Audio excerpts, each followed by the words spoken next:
Hey guys, Alex here. Can't tell if your seat warmers work, or when you're driving at night and you can't see the cruise control button.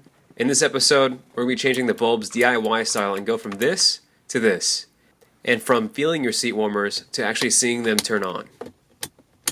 There's a whole variety of switches that you can do this on, and if you go to the dealership to get one, it can run you at least $10 to $15 a bulb. In this episode, we're going to be changing up to 10 for under 10 bucks. For this project, we're going to be using the miniature lamps, and the exact model is 7219.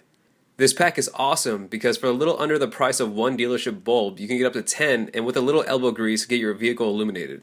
Most switch bulbs can be easily accessible on the side as shown here, but others like my seat warmers is a little more hidden since it's under the switch lever like this.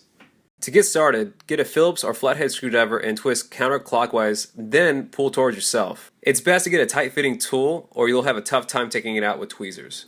For my Legacy, there's a green sleeve over the bulb which illuminates the whole dash green. Other cars might or might not have these sleeves, just really depends on your make and model. Okay, now let's start at the base. Grab a pair of pointy tweezers and start from the loop. Just basically pick at it until it comes off and twist till you can get it to straighten out under the base. And once that's done, just pull the bulb straight out. As you can tell, this bulb was burned out a long time ago. If you're as lucky as I was, you can pull the bulb sleeve without any issues. Well, I'm not going to say it doesn't happen all the time though. These bulbs might differ here and there depending on your factory bulbs, but you can fit the old sleeves or the new ones, no problem. You can even trim at the sleeve if needed. Now comes the elbow grease. You need to fit the new bulb ends in these two holes here. Once that's been established, now grab the ends and twist it tightly around the base's end caps.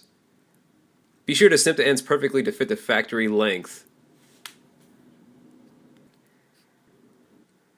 And that's it.